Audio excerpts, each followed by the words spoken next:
Hello, hello, and welcome back to another episode of Navigating the Healing Path podcast. I am one of your hosts, Nikki, accompanied by my lovely co-host, Maggie, and so delighted to also have a special guest with us today in my little home healing studio, Ray Chang, and we will be introducing him momentarily, but you can say hi if you want. Hi, everyone. Nice. Wonderful. Today we're going to be talking about embodiment, mindful movement, and all of these amazing ways to connect within and get to know yourself. So please stick around. We would love to have you.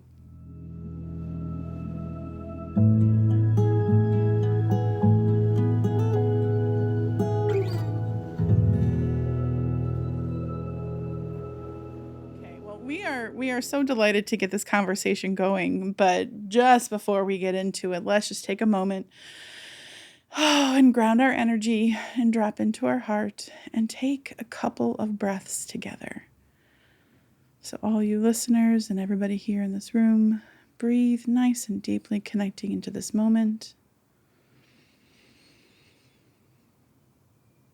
Allowing ourselves to fill and expand and drop into the heart center and into this moment right now. Another nice, deep, full breath in. Relaxing and opening to receive, to hear, to speak, whatever needs to be in this moment, in this time together.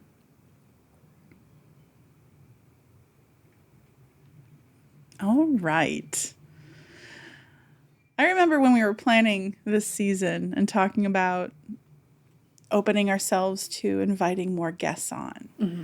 And when it came to this piece, I did immediately think of you, Ray, because you have been Thank you. A very interesting addition to my community in these last few years, and getting to know you has been very, very good.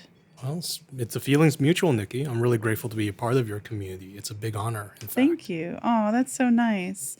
But one of the most noteworthy things that I've noticed about you right off the start was how open you were, how curious, and the questions you would ask and the space you would hold and look at me, like actually see and try to see me, which was very new in my life. Relatively, especially from a male. You know, I'm so used to being overlooked or being told to be smaller or quiet or you're too much. Oh, we can't have that. No, but you held this quality that was just so nice and delightful, and I've really enjoyed hearing a lot of your stories of travel and the different things that you've learned in your life and how you live your life and the things that you're growing towards. So it was so inspired to have you on today. And when I introduced you and Maggie a couple weeks ago, I'm like, I hope you guys like each other and it's going to be so great. Maggie, you can see what I'm talking about. So Maggie's awesome. Maggie is really awesome.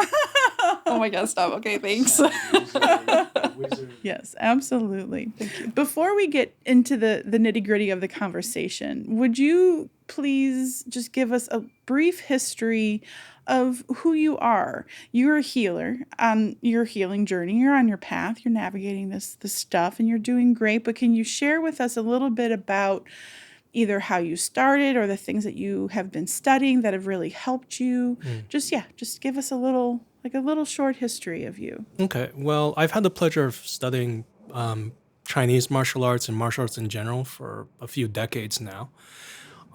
I was very lucky I started out with karate originally. And what happened was I was kind of like, okay, I was hoping to find something that had sort of a softer solution because, with karate, which is wonderful, it seemed like it's like, yeah, kick them in the groin, kick them, take their knee, eye gouge, haha, Cobra Kai. And Cobra Kai can be really awesome, and I appreciate it. But I was drawn to, Chinese martial arts and specifically Tai Chi.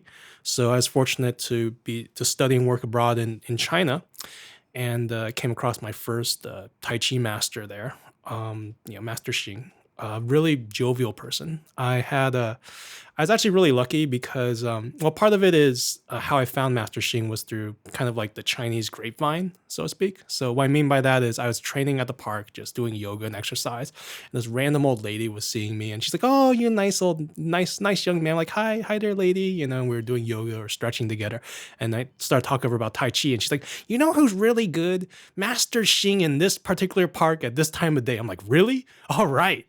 So then, I just ended up going to that park at that time of day.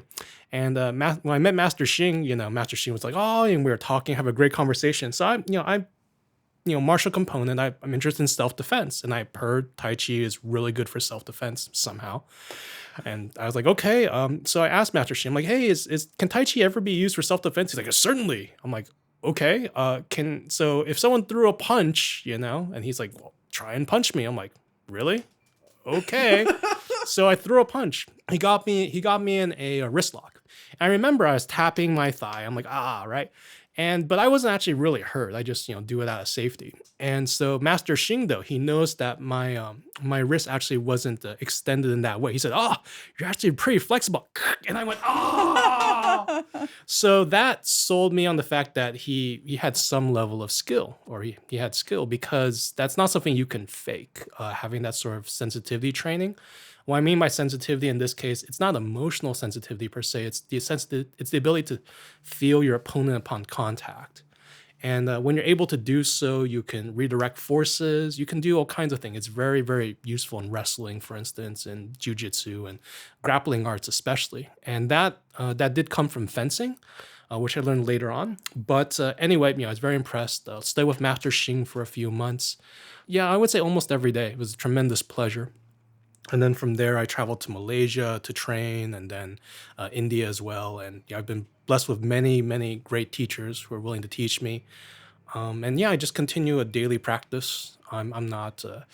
I'm just a normal person. I just do Well, I stuff for love normal maintenance. people. Normal people are great, but also I want to hear a little bit, if you can share with us, what is your practice, what your daily self-care practice, or how you do the work. What work are you focusing on? So for me, I like to do stance training. There's an internal aspect. Tai Chi is considered one of the three great internal arts of Chinese martial arts. The other ones being Bagua and Xingyi, for example. I've learned a little bit of those, just for fun. But the really cool thing about internal stance training that I've really found personally is that it builds a battery inside you. So in Chinese culture and Taoism, we have something called a dantian, right? Oh yeah, the bread Which basket. yeah, exactly. And so it's literally like a character for like a field. And then the bottom character is like the character for like making like an elixir, brewing something. It's really cool. So anyway, the nice thing about building the dantian is it's not a metaphorical thing. You actually build up like an energy battery inside of you. And so what's really helpful with that is that battery serves as a buffer. So like if I'm doing other things in life, and I encounter stresses or things that drain me, it encounters that buffer first before it starts getting to me.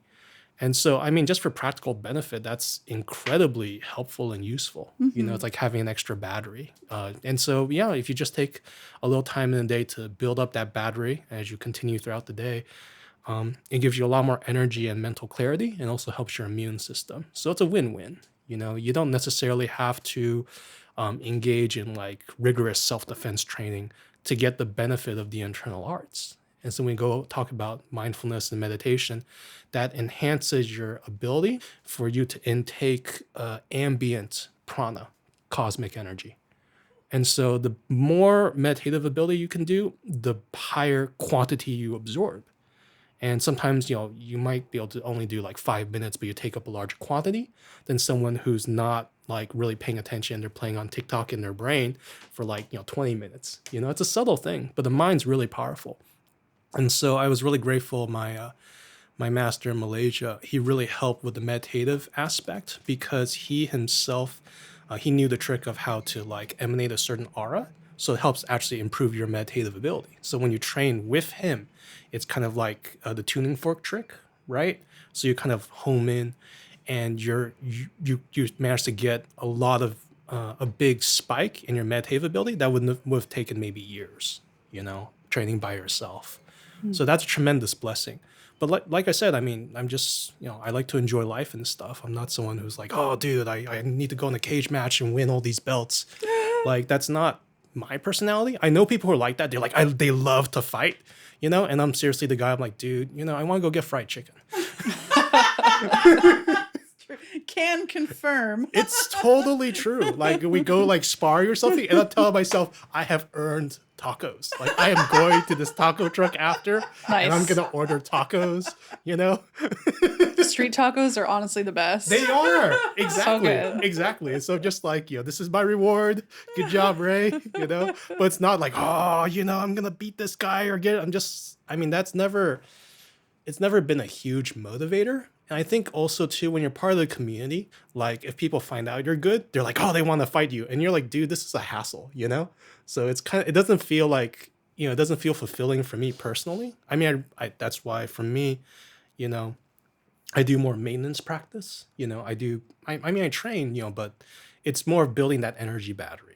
That's really beneficial for me. So practical benefits, that sort of thing. So stance work and meditation. Stance work and some mirror movement. work, meditation. Yeah, that's helped a lot. That's something that I've gotten a bit better with before going to India, and then after India. A lot more daily practice in that regard. But I found mirror work is really helpful in unlocking a lot of energy that's locked into you due to trauma. So they're mutually supportive practices. Conceptually, I feel like I understand what you're talking about, but are you interested, Maggie, in hearing a little bit more about what this mirror work is? Can you be a little more specific? Yeah, I've been curious because you've mentioned it several times today, and I'm like, ooh, I'm not brushed up on that term. So what I learned, supposedly the lineage came from some monks that were like staring into like still lakes or whatnot, and so the idea is that there's a lot of subconscious or unconscious parts of us that are injured or hurt,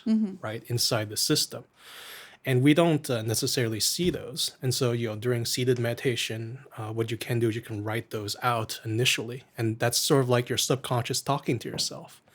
It's in psychology as well. Writing, right, is very helpful in kind of merging those different fragments of you. And so if you want to turbocharge this after you've gotten a sense on how to do that, and in order to do this well, you have to have basic meditation skill to be able to disassociate yourself from your thoughts. So that's the initial stage. Because if you're swept away by your thoughts, forget it. You're just going to work yourself up and be miserable and revisit really painful things, right? And so after you've gotten that foundation, then what you can do is you can do that meditation also, but look at yourself in the mirror as you do it. And so the mirror, looking yourself in the mirror, that amplifies the results significantly, I found personally. But it's, you have to have a foundation first to do that. So it's actual mirror. Like, Yeah, you're like a looking staring- at, so you're sitting there like you're meditating. Yeah, and Your you have eyes a are mirror. open, but you're Yeah. looking at yourself Yeah. and being present. Exactly. And so you look, with a relaxed gaze into the mirror. And it's cool. The mirror actually absorbs your energy too. So there's an energy exchange that occurs. And so when I started learning, when I did initially, I was like, oh, this is easy. Pop, 15 minutes. Oh, I'm done, right? But then when I started really getting into it and digging deep into parts of myself that were hurt or sad or injured or, that felt alone or something, then it felt like I was looking at like a kaleidoscope of me, and there were all these multiple fragments. But what's cool is that when those fragments achieve a sense of peace and completion and healing, they melt and you unlock so much energy inside you. Like, you feel like, there are times where I felt like I'm a 10-year-old. I'm like, yeah, I'm just so enthusiastic for life. And that's a good indicator for me, like, of, if I'm going like a particularly good route, for instance. So I found those two components are extremely useful, even in a non-martial context. There's the mirror training, right? And also the stance work. And they also like can reinforce each other with good diet and good sleeping habits. When you're looking at yourself in the mirror, like I can actually picture myself like, I'm just going to move my meditation pillow a little bit that way because I have a mirror right here. Sure. Are your eyes looking at parts of your body and connecting inside of you, or do you try to keep your gaze the whole time? Oh, I keep it diffused for me personally. So it's sort of like soften your vision, your gaze, so that everything just sort of like wobbles a little bit. Yeah, like I soften my gaze eventually. because then, sometimes I'll feel different feelings or whatnot come up. And also if I've had like tough interactions with people or something, I might close my eyes and, be able to speak to them, in my mind per se, to help again achieve that type of completion or sense of closure. Because, sometimes if something, jolts us or something unpleasant happens, it's still stuck inside us. And so when we're talking, earlier before about like, having a spectrum in masculinity, I think it's important to be able to cry. You have to be in the right place to do so, because it's pretty much frowned upon societally There's speaking. so much healing in crying. Yeah, exactly. It's such a disservice. Well, People don't let themselves it's a have toxic emotion. it's a toxic situation, because is. it's criticism, right, and so on and so forth. So that's why we go back to community, right? You need to be in the proper community for that to happen. But yeah, you may end up crying, when you're writing about something that really hurt you, right? And then after you do so, you can look into the mirror, right, and then just relax your gaze and just observe that feeling as it starts cleansing. And that cleansing, I found it's very, very powerful. It might be, it's, I've heard people say that's like, like 20 minutes of this is like 2 hours of breathing meditation, for example. So it's turbocharged. It's really useful. But you just notice the energy releasing and you feel more energized, because originally that was all locked as trauma. And then what you can do is you can read what you wrote to the mirror dispassionately until you feel that it doesn't hurt anymore, because then you've created a space inside you. And once you have that space, then the energy and the blood and all of that's nutrition, all of that is flowing, then the healing can happen, and then you'll find yourself with so much energy. I mean, personally, I have a lot of good friends, and, they're like, oh, like they want to change their life, habits or everything, but they're like, oh, I'm not disciplined enough, or I don't. Willpower, and I think it's really misleading. Willpower is portrayed as like a switch, like it just got turned this switch. I'm like Dave Groggins. Right. I want to run 100 miles. It's like, no, I don't want to run 100 miles. But my point being, it's not true. Willpower is an energy, and it's, we're depleted all the time. So, something that's always helped me is to seriously, like recently, just put a day and just do mirror work to open up that capacity for energy again and that enthusiasm. Because I think we're naturally enthusiastic towards life. That's, that 10-year-old in all of us, it's still there. And we can celebrate and love that person. That's who we are. But, we can't, turn to this toxic mentality where being stuff like, oh, you didn't get up at 5 a.m., oh, you so-and-so, you're not good enough, blah, blah, blah, blah, blah, blah, blah, right? No, it's not, you just, you're tapped out. And then adding mental abuse to that just makes it worse. So instead of doing that, do some mirror work. That's what's helped me, to expand the capacity. And then on the physical and the subtle nervous system level, doing like carrying the tree or something, that really strengthens your tendons. That's another benefit of the Chinese martial arts that I appreciate. Martial arts are amazing. I love them a lot, but is that it's focused on longevity. It makes a lot of sense because, I mean, if you're just doing raw boxing and athletic power, that's really great and awesome, but it's not something you can keep up. You can't do it. You can't perform at that level when you're 50, right, or 60, and that's totally okay. The Chinese martial arts, they're focused on tendon building. I think it's really smart because when I see like professional MMA athletes, Anderson Silva or whatnot, you can clearly see when they're hitting a greater age, they're slowing down. It's not their fault. It's just the body's wearing out. Natural. Exactly. But I like how the Tai Chi promotes the longevity to where you can do it if you're 10 up until you're dead and or 90s. Like you're old and you can still do this movement, this art. There's Tai Chi people in the past, they were just too weak to lift up a bowling ball, but they can still send people like 10 feet, 20 feet away. Wow. And I know, right? Yeah, it's really cool. And because it's building internal force, which is tendon force, but also the benefit of building strong tendon force is mental clarity, immune system boosting, overall vitality. I mean, we don't live to train, We're more like just, we're just doing it enough so that we can enjoy life and, spend time with our loved ones and have really good memories and fulfilling moments. That makes a lot more sense to me. So yeah, that's been kind of my journey and some of the main practices I do. I really like that idea. I like where you're coming from with the stance work to to recharge that battery in the dantian and then gain strength and clarity inside and doing the inner. I love how you put the inner arts. I never thought about it like that because Yeah. I like the healing arts. I do the healing arts, but I didn't Yeah. consider the inner work, that inner transformation work, to Yeah. also be artistic. I'm like, of course it is. Like, we're constantly putting, refurbishing or putting in a new foundation or being like, that one doesn't work, that one's out. So there's art. I like that. I'm going to own that too. I'm going to own the internal arts. I love it. Yeah. It's a fun concept. Yeah, they're really, really, really wonderful. And what's cool too is you build up that dantian energy, you can use it for healing and for defense as well. So it's incredibly empowering. Energetically defensive too. Yeah, for sure. Like if you harness this deep innate power within you, Yeah. you are not a victim. You do not look like a victim. So people will likely not approach you if Yeah. they're looking to have a power war, struggle, whatever. Yeah, certainly. It makes a lot of sense to win the battle before it's fought, right? Yeah. When did you start doing martial arts? I think I was around 10-ish. I was really, really shy. Didn't have much confidence, liked to read during lunchtime, so I got picked on by kids, And then my mom was like, you should move schools. And my dad's like, no, train him in martial arts. I'm like, what's happening? So yeah, that's my initial start. Two very different approaches. Right. And then it was on and off for a bit, but I did genuinely enjoy it. And what drew me to it wasn't the fighting per se.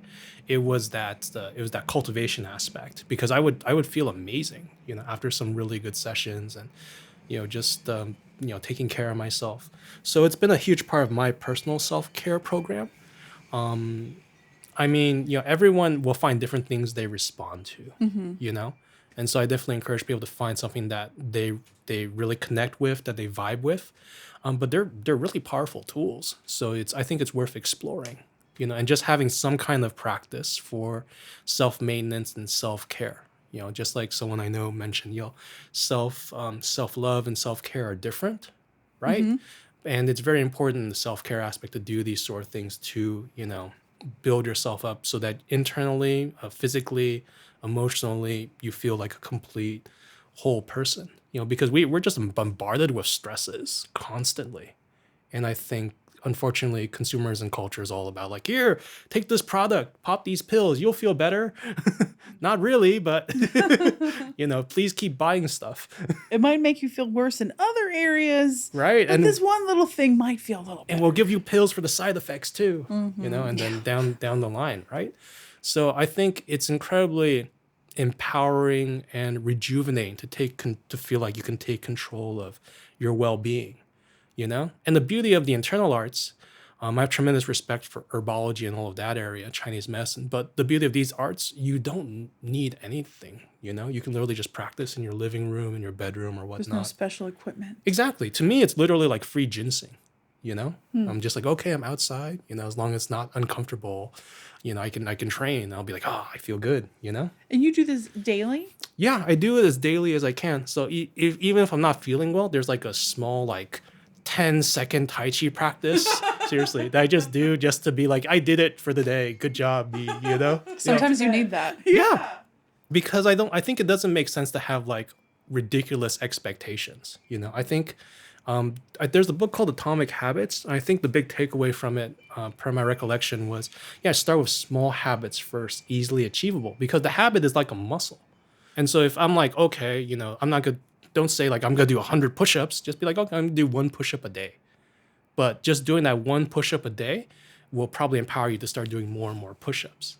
But just making your minimum just a really low bar, I think just helps you kind of continue to navigate and keep that habit alive. Because when you stop and then start, it's really hard. Yeah.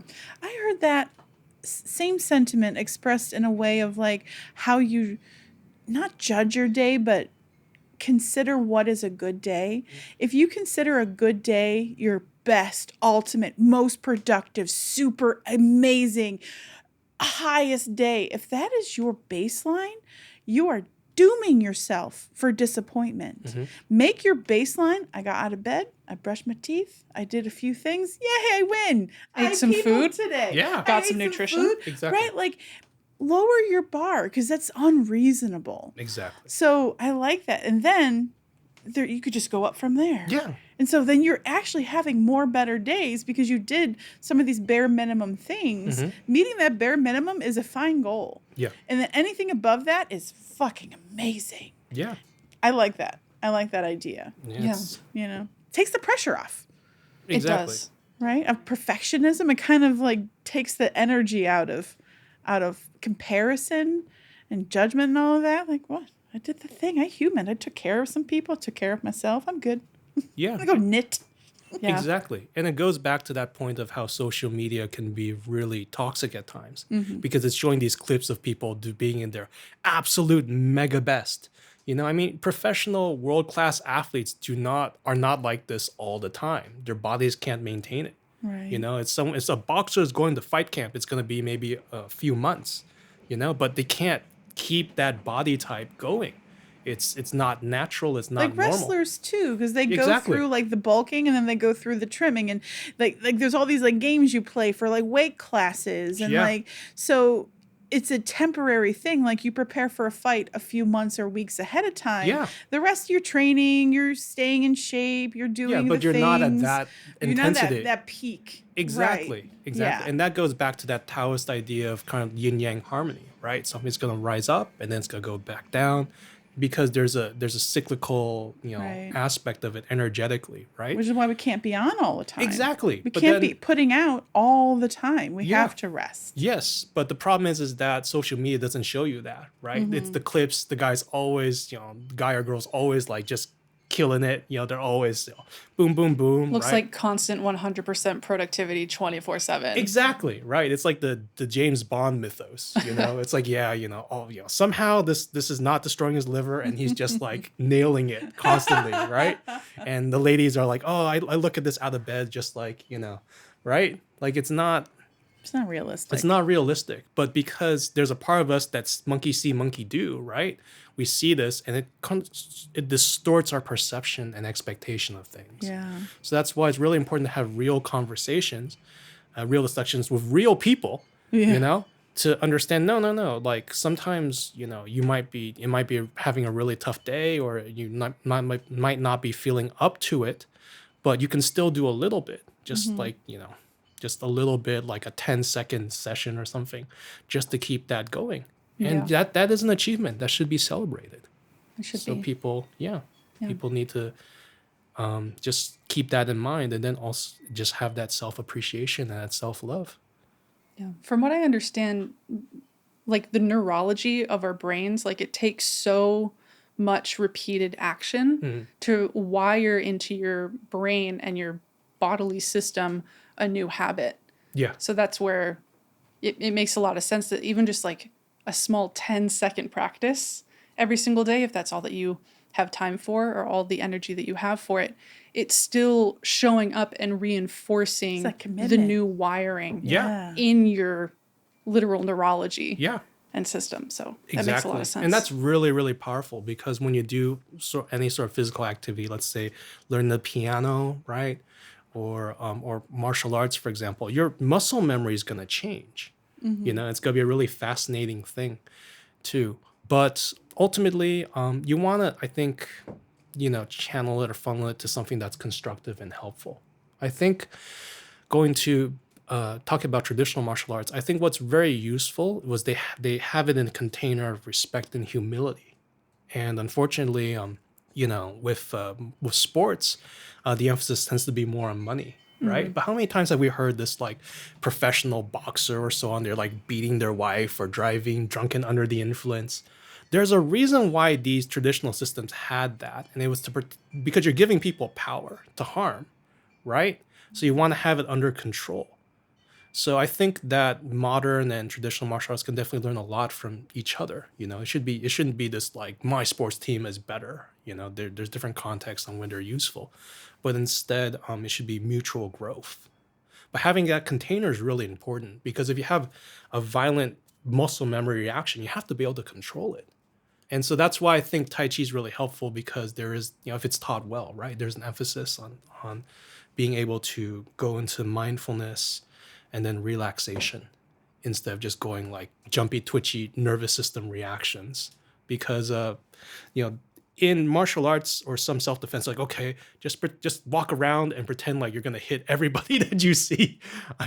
I don't think that's a healthy mindset. That might be fun as a game, like to pretend to poke their shoulder or something, but to just think that you're under attack all the time is probably physically and That's mentally like detrimental. chronic fight or flight mode. Yes, and that shouldn't That's be not healthy. encouraged. That shouldn't be causes encouraged. disease. Exactly, and so that's again it's toxic suggestion. I don't think it's helpful. Right, And so when we go back to that idea, that Taoist theory of yin yang harmony, right? Someone needs to be able to rest, relax, be in repose, just really let go.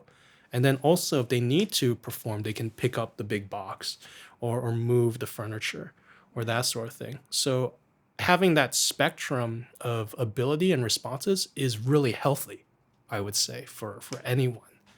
And I think that internal practices can help you do that because it's a physical training as well. We can talk about things and write dissertations and theoretically talk about it, but you teach your body. Your body and mind are one entity. And then as your body, you listen to your body's intelligence, and your body's intelligence grows, right? That's a really unique avenue. Oh yeah. So I think that's really powerful. That's what I love about craniosacral, because that's what it really focuses on, connecting to that inner physician that it remembers and knows everything. And so you can just ask your inner self, that part of you, if what that needs to heal or what that, if you need to know what that was. But I like that idea. I have a question. Sure. So the question that was coming through, because I want to also honor the intention of this season as well, is what did you learn about yourself through this martial arts practice or the meditation? Like, what thing have you learned about you, or how did it connect within? Like, either of those questions, like, how did it get you to connect within? And then how did you see yourself? Like, what did you learn? Well, you connect with basically your warrior self. And I think that's pretty amazing. It can be kind of thrilling if you're standing in the middle of a circle and then there's like, okay, surprise attackers, and you can take them all down. I mean, you do feel pretty badass for like 2 minutes. Granted. Yeah. And then your master For 2 minutes. And then your master smacks you on the back of the head and you're back to normal, right?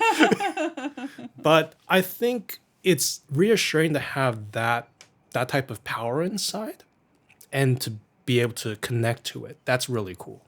That is pretty special from the martial standpoint.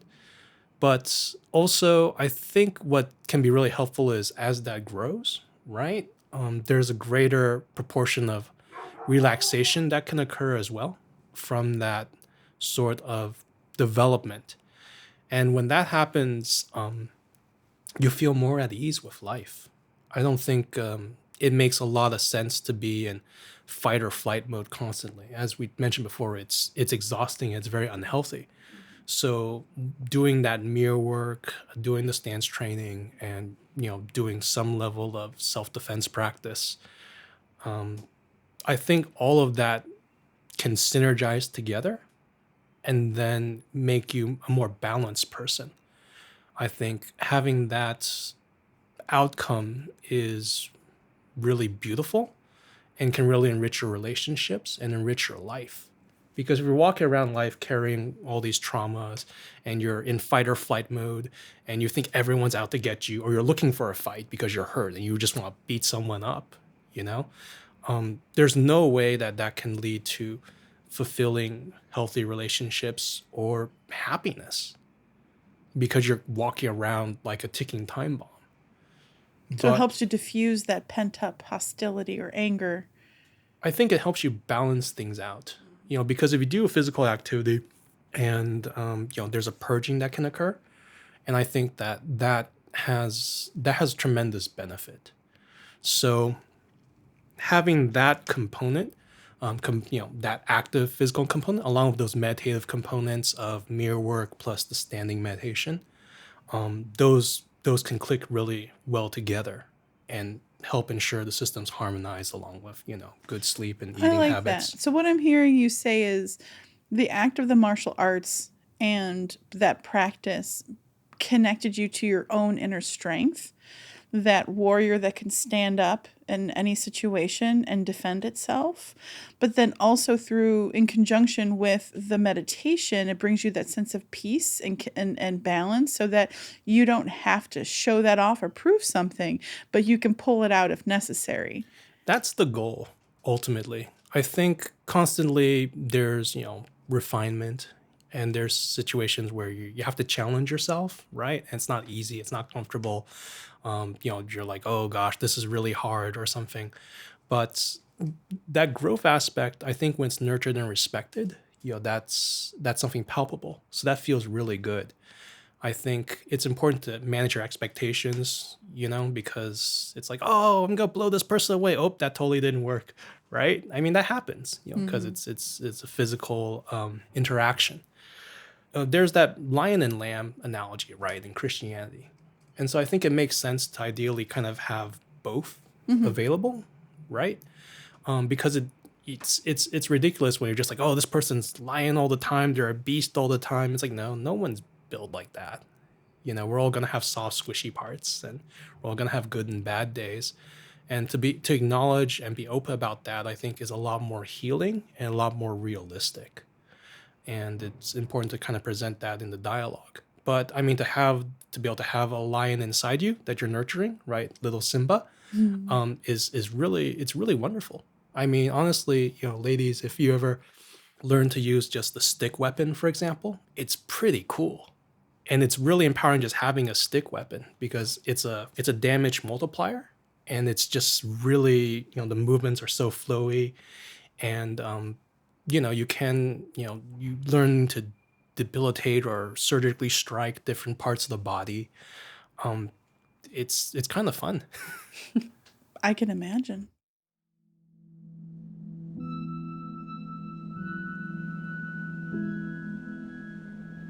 Hey everyone, it's Nikki here. Really hope you're enjoying the episode so far. Maggie and I wanted to take a moment to express to you how grateful we are for all of you who choose to spend your time with us, and for all the engagement on all of the platforms that you currently listen from.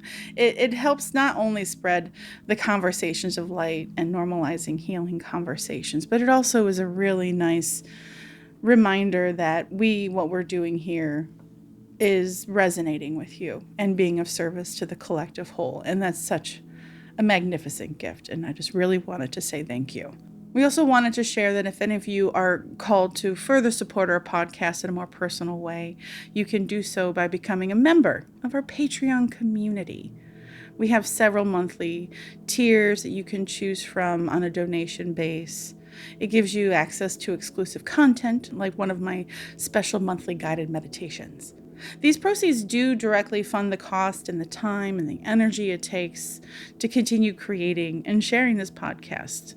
So it would be a great help for our little 2-person DIY production here. And also a big thanks to all of our existing and future patrons. Your support means the world. So if you'd really like to join our community, and we really would like that, you can find the link in all of our description boxes and the homepages of wherever you're listening from. Or you can go directly to patreon.com/NTHP podcast, all lowercase. All right. Hey, thanks for your time. Back to the episode.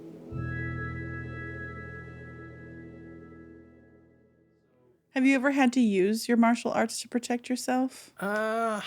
Outside of the fun sparring or predetermined? Well, I mean, I had a friend, and his girlfriend had some stupid altercation sort of situation, and he had a knife, so I disarmed him. But yeah, that was like, it wasn't like super epic moment. It was like, this is getting out of hand. That was all, So I mean, there's some still pretty dope. Hold on, can I just have a moment to be like, you disarmed a guy with a knife? Like, that's he wasn't in his right mind anyway. It wasn't like you just took it. Like, this is mine. It was like, I Stop just took it from a certain angle is all, and so on. But yeah, I'm glad you haven't had to use it, to be honest. Yeah. I think certainly avoiding places with a lot of alcohol is a big factor. You are not in your right mind when you drink is a big excessively. Factor. So I think it basically goes down to risk assessment. is risk and reward, right? Is it worth it? That sort of Are thing. you taught that in the martial arts training? It's not taught, I think, very well. This actually came across a lot of personal study and introspection and analysis on my part, Good job. because honestly, there's liability involved. You can't think you're gonna John Wick people and like not have repercussions. And so going back to, I think, the importance of that container in traditional martial arts, but also that meditative emphasis in the internal arts, you got to have a risk reward assessment. If Right. someone's really in danger, okay. But I mean, there's techniques in modern and traditional, all of them, that these are felonies. If you do this, okay, you're probably gonna end up in jail. But and people say like, oh well, it's better to be judged by 12 than carried by 6, basically. It's like, okay, well, you really need to assess, because sometimes you probably don't need to go there. Sometimes it can just be a verbal de-escalation. And so going back to our topic about verbal martial arts and that sort of thing, that really needs to be emphasized. I saw this great video clip where this person was teaching a bunch of like MMA fighters, really strong people, and he's doing scenario training. He's like, hey, are you looking at my girl? And then he's just like, yeah, actually, is her name Stacy? I think we met in high school. Totally helped diffuse it. I think that training's neglected and needs to be emphasized. I agree. Because people just seem to focus on the combat aspect. Combat isn't just a physical thing. When it escalates to physical, you should be ready by then, There's an energetic exchange by speaking. And seriously, people bully each other all the time verbally. But you can't punch them without issues, right? Without having to give them money or something.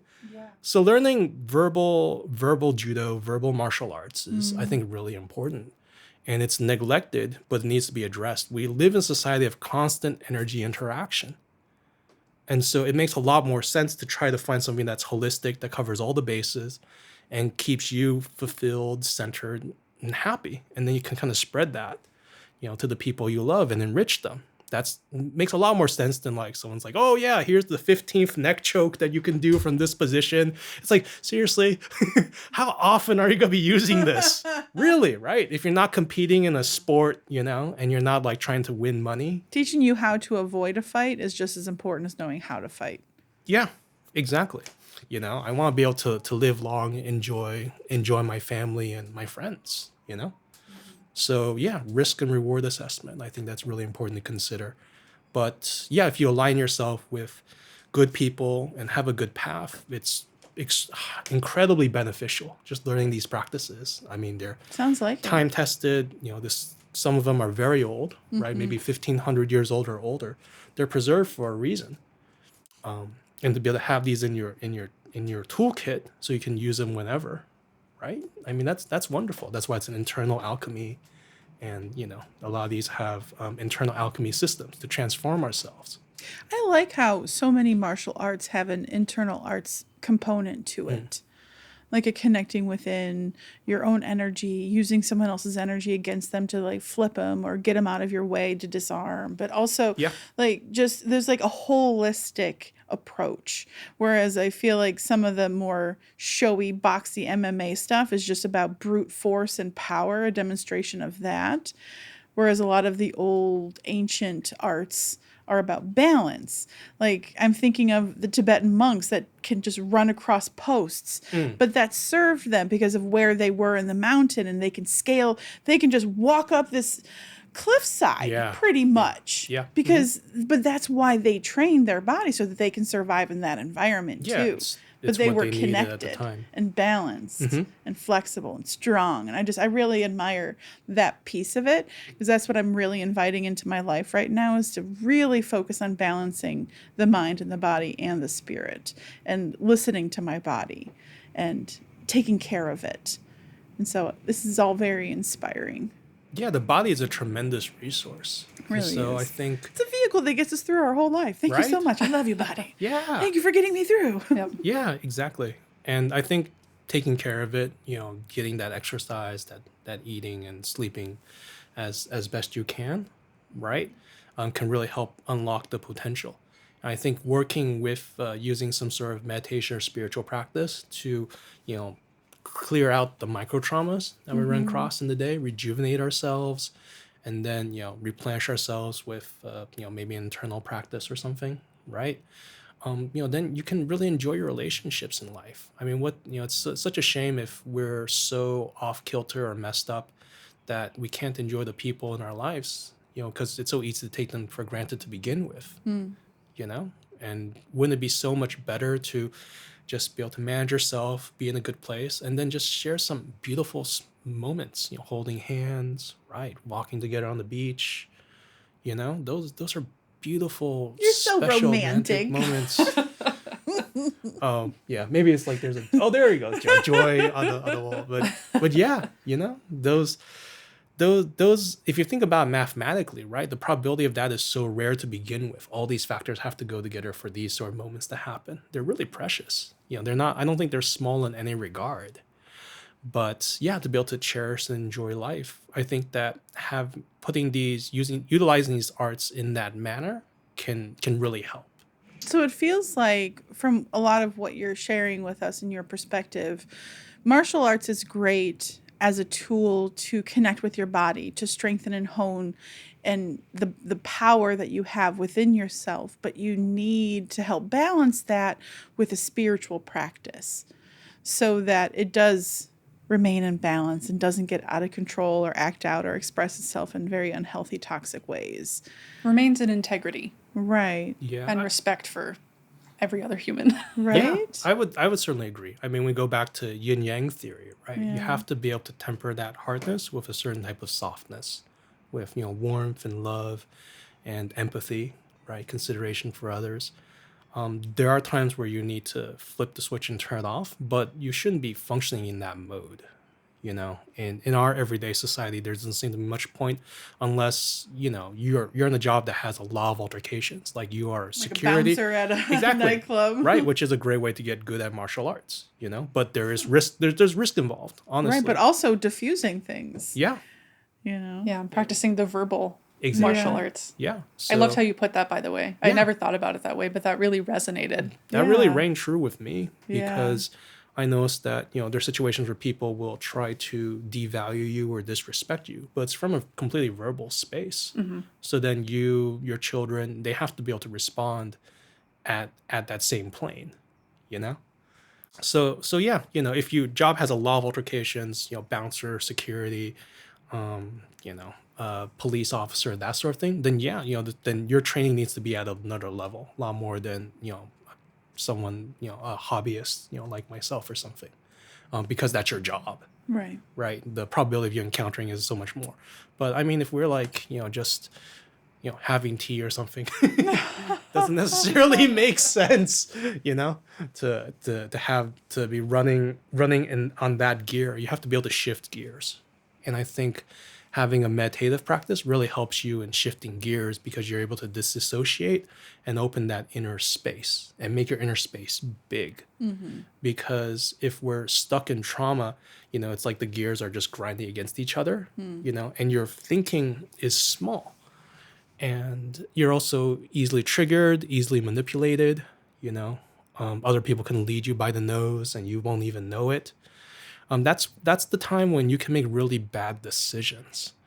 And so that's why I think having a community of people look out for you with your best interests in heart, not like, you know, Mike Tyson and some of the bad people he was around, you know, Don King or something. He's like, yes, give me more money. Ah, ha, ha, ha, right? But, or some celebrities, for example. But if you have people looking out for your best interests, right? When you're compromised, and we're all human, right? So we all have off days or bad days. There are people who be like, hey, you know, I'm looking out for you.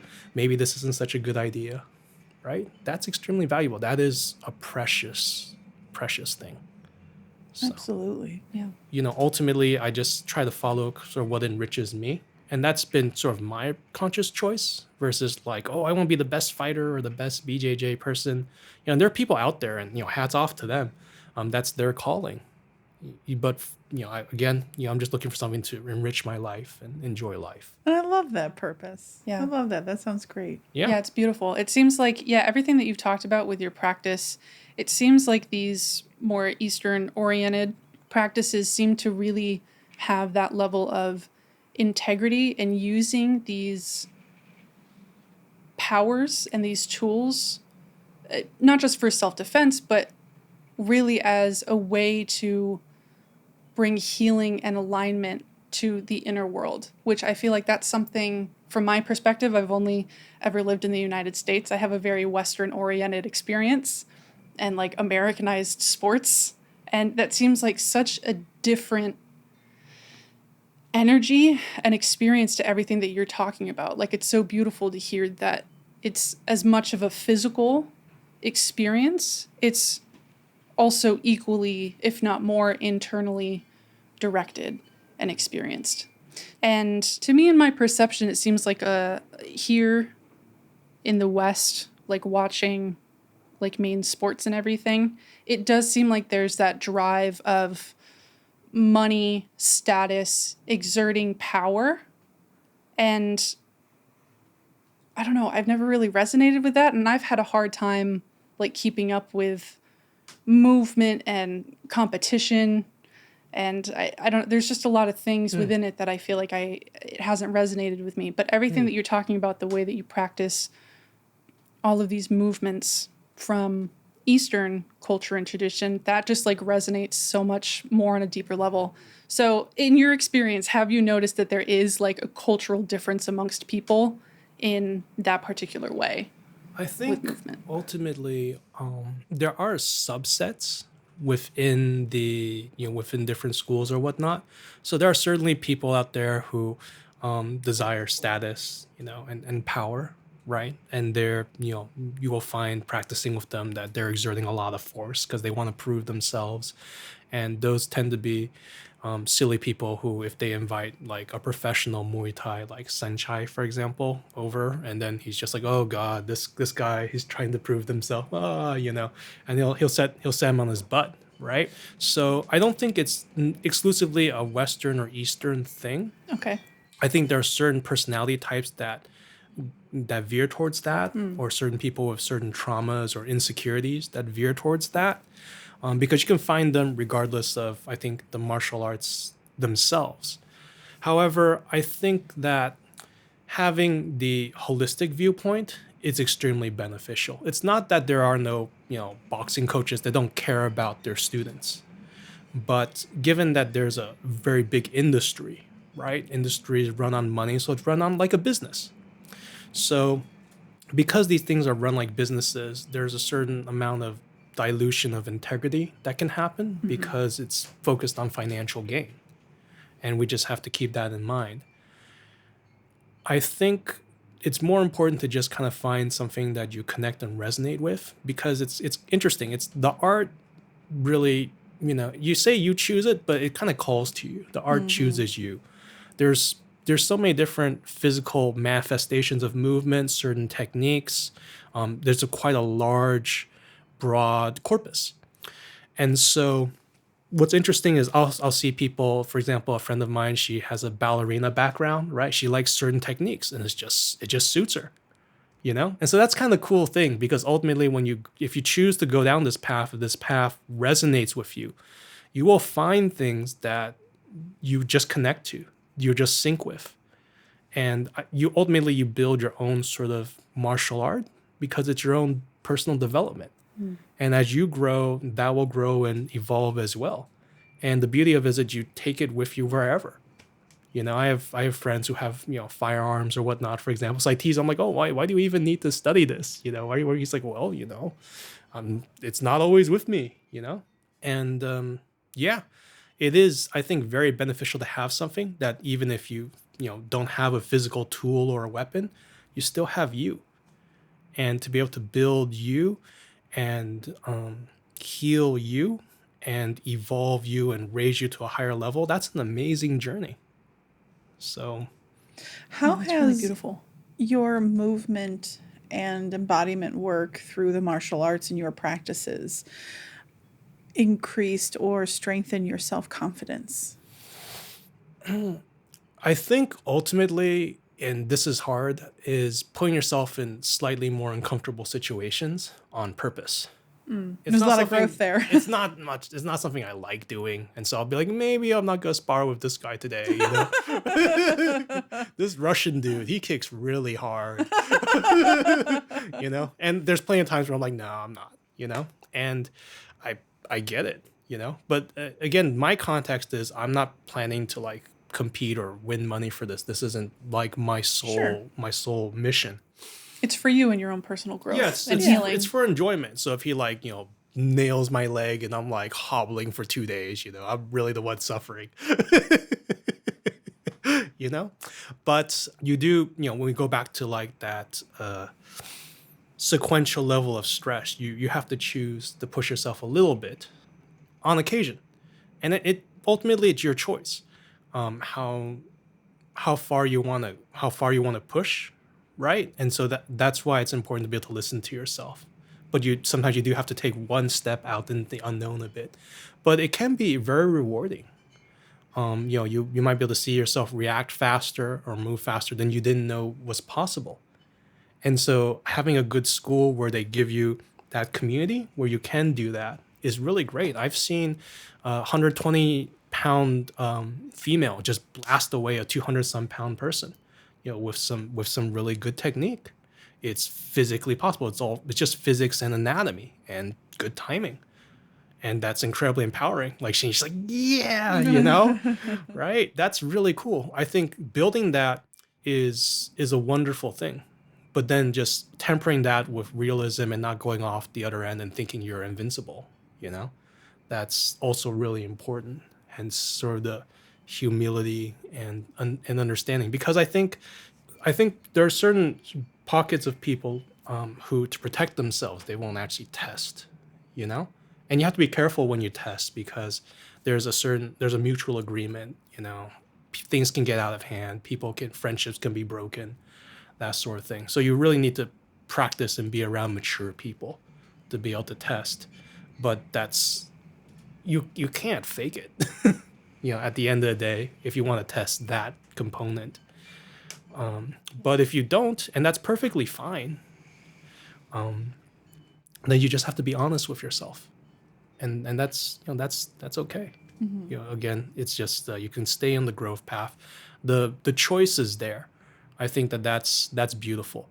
But with that choice, you need to have correct perception and judgment is all. Yeah, that sounds very similar to the work that Nikki and I offer for each other. And you mentioned earlier, I think before we started this podcast, just talking about like the dynamic in our Sunday women's support group. It's beautiful. That we have. It is a safe space for us to test and practice and work on raising and growing our own communication and understanding of self. Like it feels like like everything that you're talking about with these combat practices and these, I keep just calling it movements in broad, but yeah, they are, they are, absolutely. It feels very mirrored to this work that Nikki and I are more involved in because yeah, I don't know. I'm so inspired by everything that you've been talking about today and what you're sharing. And it's putting movement and my connection with myself and my body in a different perspective, in a different way that, I don't know, it's really inspiring and cool. Yeah, yeah. And absolutely. Once you connect with that, there's a whole other universe of pathways that you open up. Mm-hmm. I was going to say, going back to mirror work, for example, and meditation, it really helps me because sometimes you just don't have the energy to challenge yourself or test yourself. And that's completely understandable. In a physical way.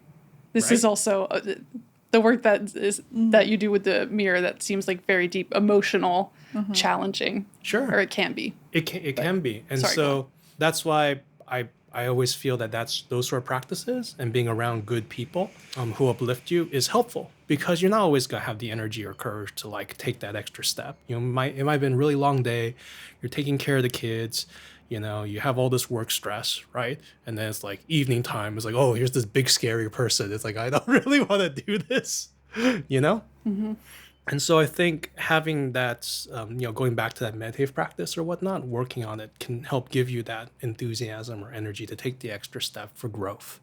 There should be no shame in like feeling apprehensive, right? Or feeling scared to take that extra step, because there's a lot of steps in life that are really difficult, moving to another place, changing jobs, or, real life, right? Breaking up with someone or getting together with someone, right? Those can be very, very scary things. And so I think going back to that internal practice or that meditative practice, it helps you, giving you that courage and clarity to take that extra step if that's the right step. Again, you're not functioning under reaction, you're not functioning under trauma or pressure. That mental clarity to navigate your life is, I think, really critical. And I think it's not really emphasized in media, because these are fake stories about, Mr. and Mrs. Perfect, right? Who will always look good, or, even when they are pretend not to look good, they still look good. There's a great, I forgot the name of the movie. It was really, really ridiculous. It was supposed to be some lady who got like shipwrecked, or her plane, sorry, landed in some like island or something. And so the joke is that, she must have come in with a makeup team and a clothing Oh my team gosh. because her hair is always perfect. And, it's like, oh, does she even sweat at all, for like 2 weeks or whatnot? Right. When in real life, if you're like stuck in like 3 days, you're smelling terrible, you're looking terrible, because that's real life. And I think being rooted and grounded in people who can keep you rooted and grounded is helps you navigate through life and build a wonderful, fulfilling life. Sounds like you're talking about having healthy boundaries and being discerning on who you let in your environment. Oh And yeah, absolutely. Cultivating intentional, safe, loving community. and Yeah, yeah, yeah. respectful relationships. No, you guys are right. Because have you noticed that if you're around insecure people, they just pull you down? Oh, holy, Right? yes. Yeah. It's like they find the problem for any of your solutions. They just deflate you, and it's like, okay, they have their own business, but you do need to kind of separate yourself, because you need to be in good soil. You need to be in people who support you, who listen to you, who want what's best for you and care about you. You can't be telling your hopes and dreams to someone who wants to sabotage you, Who's jealous. who's messed up, So yeah, you have to choose your inner circle wisely. And then I think to reflect that inner circle, you build your own inner practice.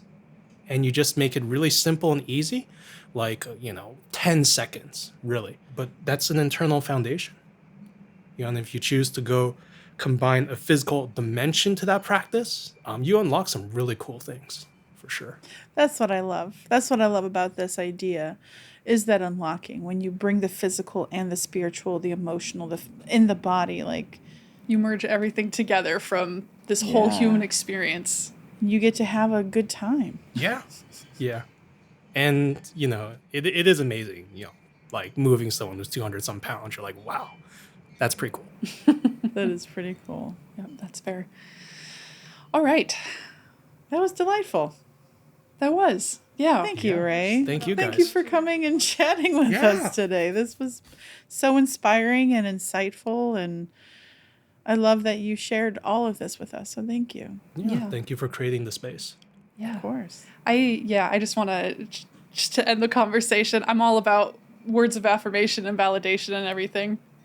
But I've just been so joyfully and curiously listening to everything that you've been sharing, which has been so lovely. But I've really enjoyed hearing all of your experiences and knowledges and practices that you have. Like from when I first met you a few weeks ago, it seems to me very apparent that you walk with openness and integrity and respect and just a deep appreciation and awareness of self and the journey of being a human and a kind, respectful, loving human to lift other people up. Like, that is so tangible and really beautiful. I feel so inspired to look at my movement practices and my relationship with my body differently, because I feel very, I guess, more well-versed in like the emotional, mental health realm, but getting the physical health up is something that I've been wanting to do for a long time. It's been a weird balance of things, and I feel like I haven't found a lot of practices that really resonate with me, but I really love your relationship with movement from these ancient practices. But yeah, I really admire your wisdom and your relationship that you have with yourself and the commitment to the internal and external journey. It's really beautiful. So thank you for being here with us today. Oh, well, thank you for Absolutely. having me. I mean, both your energies are very beautiful. So thank you for the space. Thank you. All All right. right. And thank you to all the listeners for tuning into this lovely Hear. conversation with all of us. For all those that are wondering, next week's topic, we are going to be discussing more fun, metaphysical, magical energies Little of support tools of crystals and stones and rocks. and rocks. Earthy things. Metaphysical, magical things on this earthly plane. So yeah, if you're interested in hearing our conversation around that, you can tune in to the next episode, which will be out 2 weeks from now. And in the meantime, if you would like more content from us, you can pop on over to our Patreon page. Becoming a member over there is a really wonderful, deeply appreciated way to support us and the continuation of this podcast and the work that we are doing here. So for those that donate and subscribe and become a member and a patron, thank you so much. Thank you we so appreciate much. you. But yeah, okay, until next time, be well. Be well.